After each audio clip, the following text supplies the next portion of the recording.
Hello, welcome back. If you are new to the channel, thank you for clicking on the video and taking a look at what we have here.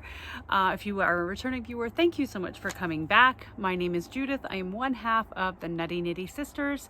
Together with my sister Julie, we create videos about our love of all things fibery. Today, I am sharing my results for the Tour de France. I am outside on the deck. It is a beautiful sunny morning. It is about 11 o'clock. I'm on my lunch break from work, so time is ticking. I will try to give you all the results as quickly as I can, but this may need to be a broken up video. So I have in my bag here, or my basket here, all of the lovely yarns that I spun during the Tour de France. I am so excited to share these results with you. It is not as much as I have spun in the past. However, I had a blast. It was relaxing. I spun what I wanted to spin. I didn't pressure myself, and it was a very lovely experience. So that is a good thing. So some of the results weren't as I expected, and I'm going to have to make a new plan for those yarns, but I am excited to say that the Harry Potter Hogwarts house inspired yarns came out with enough they came out with a little bit of variance in the wraps per inch, but I think they're going to be close enough to do the tessellated vest, which I'm so excited about. So this one was the Lion House inspired yarn. This is Cheviot yarn by Paradise Fibers. It was undyed. I dyed it in the crock pot years ago. And then I did like a fractal spin. So this came out at 15 to 16 wraps per inch. It is 378.9 meters, which is 414.37 yards, and it's 99 grams. The next one is the Badger Inspired House, and this came out at 13 to 14 wraps per inch, 279.5 meters, 305.66 yards, and this is 103 grams. This is the Raven Inspired House. This came out at 13 to 14 wraps per inch. It is 307.2 meters, 335.96 yards, and that is 99 grams. And then the Snake Inspired House. This one was 15 wraps per inch, 281.1 meters, 307.41 yards. It is 101 grams. So all of those yarns are going in the tessellated tee, which uses sport weight yarn. This is what I use to do my wraps per inch.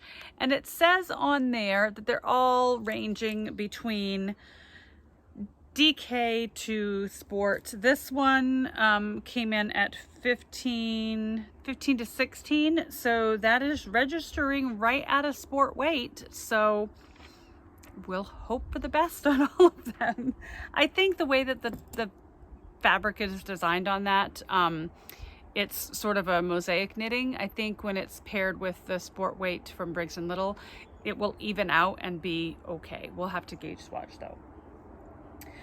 So the other fiber that I spun was the camel fiber, and I spun this super thin. I'm in love with this yarn. It is so soft and so amazing. It came in at 17 wraps per inch. It is 343.1 meters, 375.22 yards, and it's 114 grams.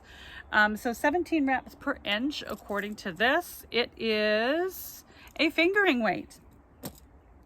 The next two were from my July Paradise Fibers Fiber of the Month Club box, and I am a little bit disappointed with how they turned out because I wanted to have them spun for a specific scarf project that I was doing, and they came out a little too thick, but I found an alternate pattern for them, so that's great. So this was the red Shetland yarn with the mulberry silk, and that came out at 13 wraps per inch, 192.3 meters, 210.3 yards, and that's 111 grams. And then this is the blue Shetland with the undyed Erie silk, and that is 12 reps per inch, 177.5 meters, 194.12 yards, and that was 103 grams.